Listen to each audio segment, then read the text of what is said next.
The very latest on a San Jose State protest that led to a professor's suspension. We'll have an exclusive report from the reporter who broke the story. Plus, finding a place to live is tough these days for San Jose State students, but we'll show you new video of hotel housing opening up soon. And dirt, dust, and grime, and reports of rats inside a century-old building on campus where classroom learning goes on daily. We'll tell you where. All this and more on this week's Update News. From the School of Journalism and Mass Communications at San Jose State University, your source for what's happening with a fresh perspective on today's issues. You're watching Update News. Welcome to Update News. I'm Larry Larkin. And I'm Alexis Marquez. An SJSU professor was placed on administrative leave last Tuesday after an altercation with a student. Update News reporter Madison Wilbur is live with the updates on that story. During a protest on February 19th by pro-Palestinian students and residents, a tenured professor allegedly grabbed a student by her wrist and twisted it. Started with pro-Palestinian supporters gathering at Sweeney Hall to protest a guest lecturer brought in by SJSU history professor Jonathan Roth. It ended with university police removing Roth from the area. Witnesses say they saw the interaction between Roth and the student. By her hand and twist it hard. We had been occupying the hall, and then they had suddenly came out, and then he had grabbed the student. University media relations confirmed that an altercation took place and no injuries had been reported. SJSU President Cynthia Teniente Matson sent an email to students and faculty saying that Roth had been placed on administrative leave pending review and that physical altercations will not be tolerated. In an interview with Update News, Teniente Matson addressed the situation. This incident is being investigated as we speak. The pro-Palestinian supporters were protesting a lecture being given by CSU Long Beach Jewish Studies professor Jeffrey Blettinger. He was preparing to speak about finding a peaceful resolution to the Middle East conflict. University administration made the decision to end the lecture. They don't want Jews to speak. I think it's anti-Semitism. In a phone call with Blettinger, he told me that he was not scared and he feels as though this protest was an interference to academic freedom and the freedom to learn. Whereas protesters such as Bennett feels as though it was lost in translation to call for peace when 30,000 plus Palestinians have died. Live in San Jose, this is Madison Wilbur, Update News. The wait is almost over for San Jose State students who fear they will not find a place to live next year. Many students have concerns about their ability to get on-campus housing because of how many applicants the school gets.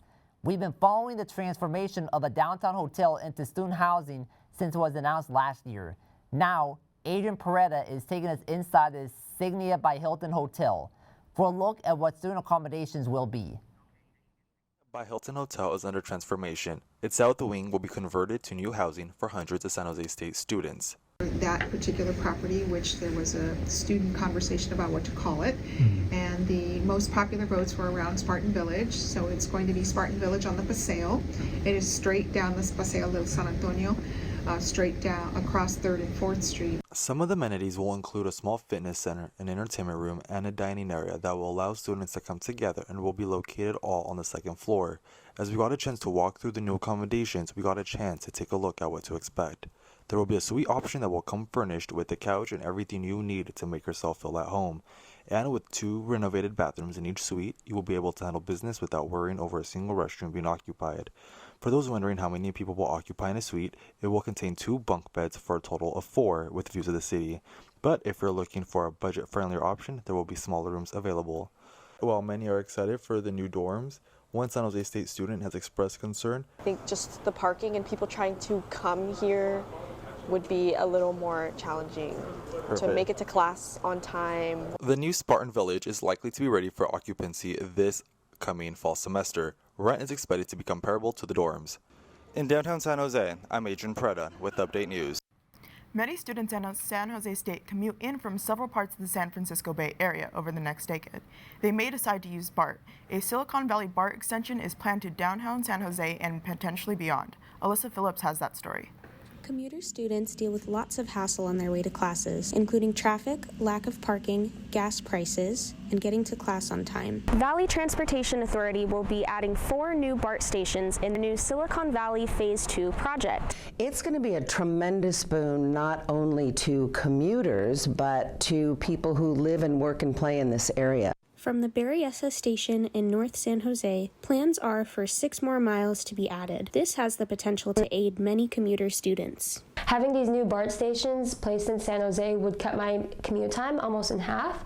Not only that, but it will help me save on gas. They would help me squeeze transit into my plan better so I would be late to class less. The 4 new stations planned are in Little Portugal, downtown San Jose near SJSU, Diridon Station, and the Santa Clara Caltrain station. Recently, there have been calls to scale back the project and exclude Santa Clara due to exploding costs and delays. Nevertheless, the prospect of BART to downtown excites the city of San Jose. We are always looking for new and alternative methods. We do have a climate initiative, and the public transportation helps us reduce our greenhouse gas emissions. The new BART stations will no doubt provide more accessible and sustainable travel options for many of the commuters in Silicon Valley. And hopefully less of that annoying Bay Area traffic. In San Jose, I'm Alyssa Phillips, Update News. The state of California has launched a speed camera pilot program in 6 cities, including San Francisco, Oakland, and San Jose. But the city of San Jose says its goal is not to issue tickets, it's to stop drivers from speeding. We get more from reporter Jillian Brown. Pedestrian death rates have nearly tripled over the past 10 years in San Jose. In an attempt to fight these numbers, the city of San Jose wants to take a different approach to slowing down drivers. By prioritizing public knowledge of speed cameras, they hope people will see the signs, know they're being watched, and pump the brakes. So we have the signs. People are likely to look at signs and reduce their speed or just be more aware of being distracted or not being distracted. San Jose is allowed to have 33 cameras. Cameras are located on streets known for high numbers of severe or fatal car crashes. Cameras will also be installed on streets near schools, areas prone to racing, sideshows, and other crimes. We are not using the ALPR, the automatic license plate readers in San Jose, to give tickets. What we are using them for is to reduce traffic fatalities, and they can also help us find murderers or folks who commit crimes in San Jose. I personally think the cameras are a good idea because as a pedestrian, I feel a lot more safer walking around the streets. As many people bike to work or walk to public transit stations daily, it's important the city is working on keeping its citizens safe. In San Jose, Jillian Brown, Update News. Fast food workers are getting a wage increase, but how is this going to affect the people of San Jose? I sought out to find the answer. Starting April 1st, 500,000 Californian fast food workers will be making $20 an hour minimum. This will affect fast food places that have over 60 locations nationwide. The current minimum wage for all Californian workers, including fast food, is $16 per hour. So why is this change being made? It's about bettering our community, allowing them to have higher wages, keeping them housed in a market that is extremely expensive. Governor Gavin Newsom announced this change back in September. In a statement, he said, "Today, we will take one step closer to fair wages, safer and healthier working conditions, and better training by giving hard-working fast food workers a stronger voice and seat at the table." Fast food workers have responded positively to the news. Many feel it will help them stay afloat while other prices increase. I can definitely use the pay raise, like for my rent, utilities, car payment, insurance, all that kind of stuff. But at the same time, fast food isn't affordable anymore. One of the concerns consumers have is how much it will impact the price of food. Obviously, if the price goes up significantly, it might reduce the amount that I choose to go out and eat it, but at the same time, even if things are expensive at the grocery store versus a fast food place, I don't think it's really going to change. This increase will set out to give fast food workers a livable wage. It is still unclear how much the wage increase will impact fast food workers or how much it will impact the cost of fast food meals. Holiday weekend brought the number of homicides this year to 8 in San Jose. Despite recent violence, the San Jose Police Department has reason for optimism. Reporter Jocelyn Escobar will tell us why.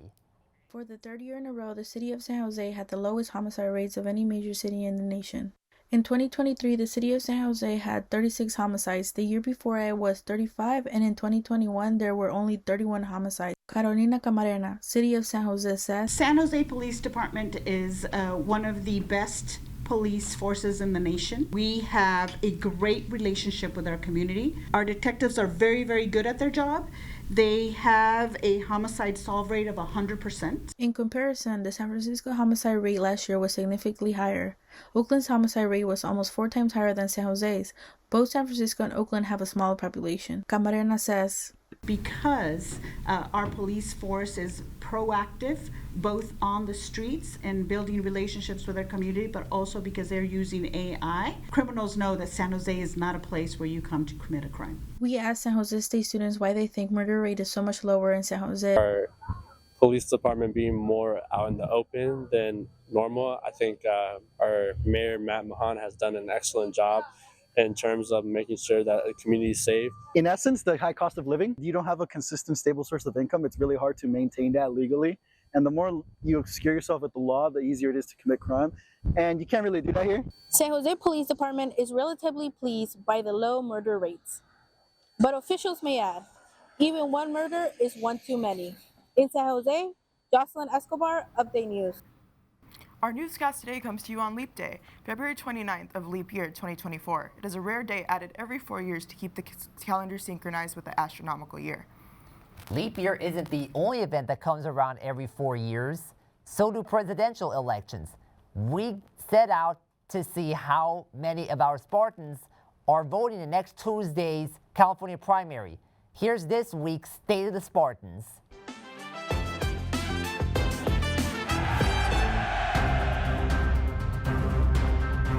I'm pretty sure. Yeah, definitely. I'm planning to check it out. I actually have no idea who's in the primary right now. Not yet. I haven't done much research. So. Well, I got to read it all up, but we always do. I don't know yet.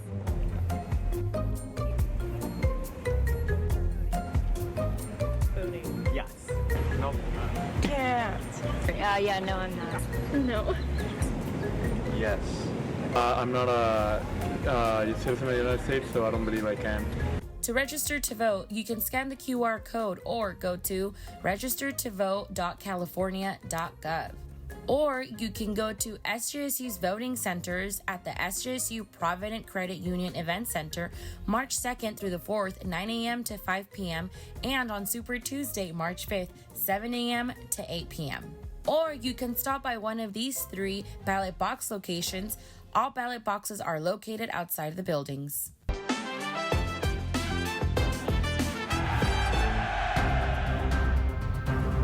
When we come back, a new place to eat near the San Jose State campus will show you a unique eatery that just opened that actually has many restaurants inside. That story just ahead. And look out, the Sierra Nevada is being dumped on, big time, with snow and more snow. You'll want to hear how much. Don't forget your winter coats and don't forget your umbrellas because it's going to rain when we come back.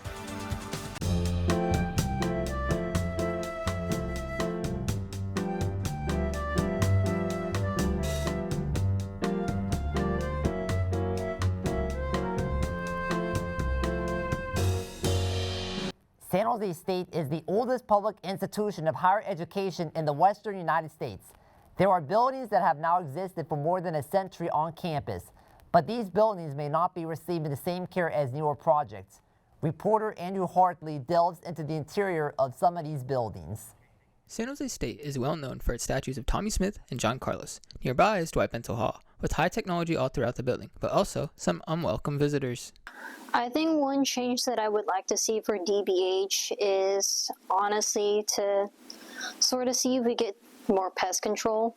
That would be nice. Many places, like staircases, the backs of classrooms, and window seals are dirty. There's trash on the ground and signs of vermin. I spent a good chunk of my winter break killing rats in the newsroom. I've talked to a number of the custodians who've come through here over the last couple of years, and that's the number one thing they say is that we just don't have enough people. According to Corpus, under previous administrations, custodians were responsible for cleaning just one building a night. Now, they're responsible for potentially 4 to 5. With these issues ongoing, SJSU President Cynthia Tiñete Matson spoke to custodians. Community. I've met with them at night on their various work shifts and the work that they're doing. So yes, we are providing resources to help them keep up with all of their workload. No, I have not received any sort of reports at my level about pests in particular buildings. In its publicly available budget summit for this school year, CSUs account for 21% of the $23 billion in higher education state fund. And with new buildings like the Interdisciplinary Science Building or the Spartan Athletic Center off campus, SJSU is undoubtedly upgrading its scenery. But with that being said, buildings, like Dwight Bensel Hall, may not be receiving the same attention to detail as these other newer buildings. With Update News, I'm Andrew Harley. We head over to downtown San Jose, where a new restaurant is changing what food service can look like. The San Jose Downtown Food Hall is now open and can potentially feature 20 restaurants in one. Reporter Vincent Rapena has the latest on the so-called ghost kitchens coming to San Jose.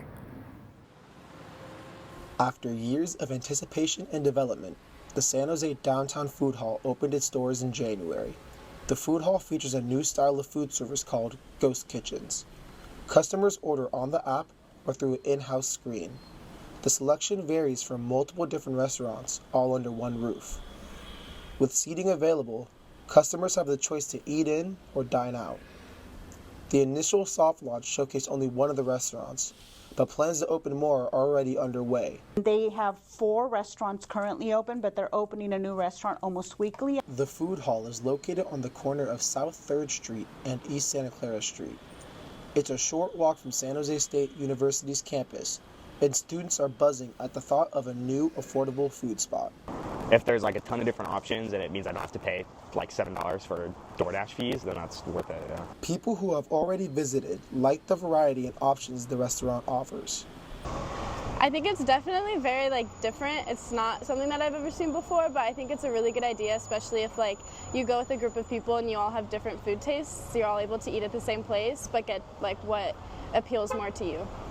This is the Downtown Food Hall's website. It shows the different options currently available and the hours they are open. More locations are planned to open around the Bay Area. Have you tried San Jose's Downtown Food Hall yet? Let us know what you think at our social media pages. At SJSU Update News. In San Jose, I'm Vincent Rapena, Update News. Last week, the School of Journalism and Mass Communications at San Jose State lost one of its longest-serving educators. Retired Professor Bill Tillinghast died at the age of 84. Tillinghast taught students for more than 40 years. He joined the staff in 1975 as the advisor to the Spartan Daily newspaper. Current advisor Richard Craig says Tillinghast was more than just a professor. He was a person who lit up your day.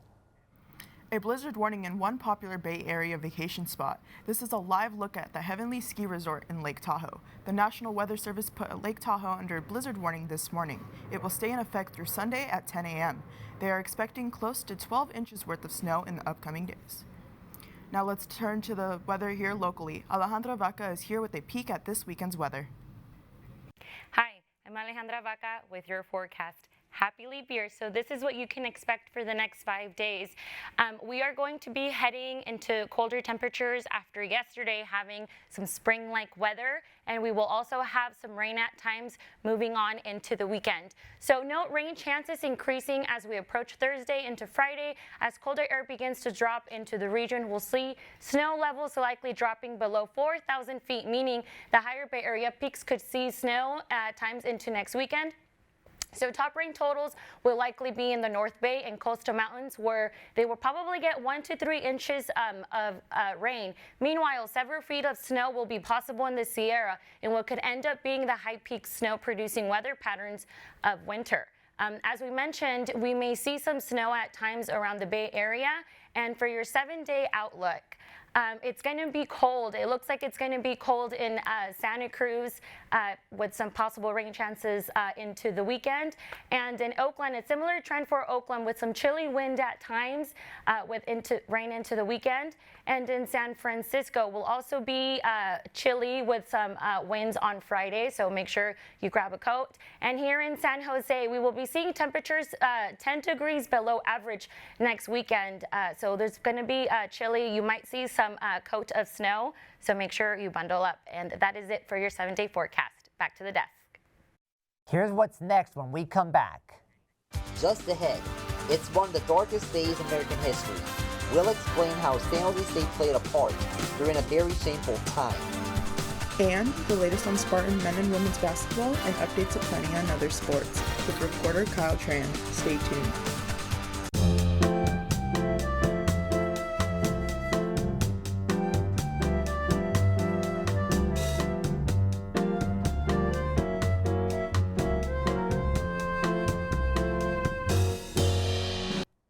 A Day of Remembrance was held on February 19th at Hammer Theater in downtown San Jose.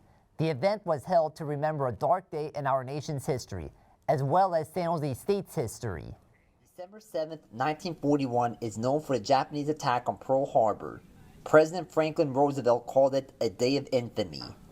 Then, on February 19th, 1942, Roosevelt authorized the removal of all Japanese Americans to detention centers in remote areas. In a current San Jose Mercury News column, SJSU President Cynthia Teniente Matson calls what happened another spell of infamy. And shamefully, she says, there was a San Jose State connection, a relocation processing center at the men's gym, now known as Uchida Hall. Over 2,400 people were processed in that center, and over 100 of them were San Jose State students, many of whom were unable to finish their college degree here. Jake Shimada's family was put in internment camp in Hart Mountain, Wyoming during World War II. The most important thing that we try to bring is advocacy for other groups, so things like Executive Order 9066 and persecution of people of color or based on race will never happen again. Nina Chuang is an SJC alumna who is a current convener of the mural project at San Jose State. The goal for this is to ensure that any community member who steps foot onto campus knows about this history. The mural will be located on campus right there, outside of Yoshihiro Uchida Hall. Nina Chuang didn't give me an estimated time on when construction of the mural will start. The order made by President Roosevelt regarding the removal of Japanese Americans is Executive Order 9066. SJSU's 7th Street is full of easy ups and student tabling. Among the student organizations you're bound to see is Greek Life. Bethany Gadway stopped by and found out why they think students should join. Each semester at SJSU, Greek Life begins recruiting new members to their sororities and fraternities. However, with a population of only about 2,000 members, not many students know how recruiting works. We're able to get a new class in for the house and the chapter and bring in that new influx of girls that will, at the end of the day, be our leaders, and then will also help carry on the legacy that Alpha Phi is. We want to get as many people out there as possible because joining a fraternity is a big commitment, and it's easy to be distracted by the glitz and the glamour. Greek life as a whole can often get a bad rap, from being called cults to only letting in people who fit a certain stereotype. However, SJSU Greek life students were quick to set their records straight. Okay, we don't have a whole lot of money, we don't have a whole lot of funding, we don't have rich alumni, but we do have a very diverse population in Greek life. If you go to other schools, the overwhelming majority of people will tend to be white, upper-class citizens, and this is partially gated by the university enrollment system, and it's partially gated by the high dues. But our dues here are very accessible to everyone. I don't think a girl like me would be in a sorority at some of these other schools, just because it can be intimidating, and I totally get that. But here, since it's super connected, super small, you kind of get to meet a whole bunch of different people. Reporting for Update News, I'm Bethany Gadway. There's lots happening in the world of SJSU athletics. Reporter Kyle Tran is here with the details. With some hoops, last week, the women's basketball team suffered a heartbreaking loss against Utah State at home, where they fell 70-71 in a close game. The team also suffered a road loss against Air Force 53-67. This week, the team will end their regular season with 2 home games at the Provident Credit Union Event Center. Senior night against the Colorado State Rams is March 2nd. Sticking with hoops, the men's team suffered losses to Boise State and Nevada, both in the contention for the Mountain West regular season title and aspirations into the Big Dance. In the Nevada game, the team honored its senior staff and players, Trey Anderson and Tibet Gorner, who came to SJSU during Coach Tim Miles' first year in San Jose, and Ryan Perry, a former student manager turned player. The Spartans hope to rebound this week on the road. They took on San Diego State Tuesday and will travel to UNLV on March 2nd. It's almost spring, which means it's baseball season. After a winless road trip to San Diego to start the season, the Spartans rebounded against Seattle University. They lost the first game on opening day, but won the next two. This week, the Spartans took on the South Bay rivals, the Stanford Cardinal, at Stanford, and the Santa Clara Broncos at Excite Ballpark in San Jose. The Spartans lost to the Cardinal 4-9, but beat the Broncos 5-2. To end the week, the team will start conference play on the road against UNLV in a series of 3. That's it for sports. For Update News, I'm Kyle Tran. Back to the desk. Looking for something fun to do this weekend? Carson Wells has some ideas in this week's Carson's Calendar. Here's what's coming up this week. On March 2nd, check out the Wild and Scenic Film Festival. It runs from 6 p.m. to 9 p.m. There's free entry and pizza. Enjoy inspiring environmental films. On March 3rd, the Campbell Farmers Market runs from 9 a.m. to 1 p.m. It's open weekly year-round. It's located between Central Avenue and 3rd Street in downtown Campbell. Also on March 3rd, enjoy free admission at the new museum in Los Gatos.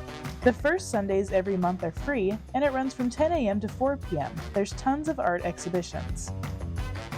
That's all for this week. I'm Carson Wells. Back to you.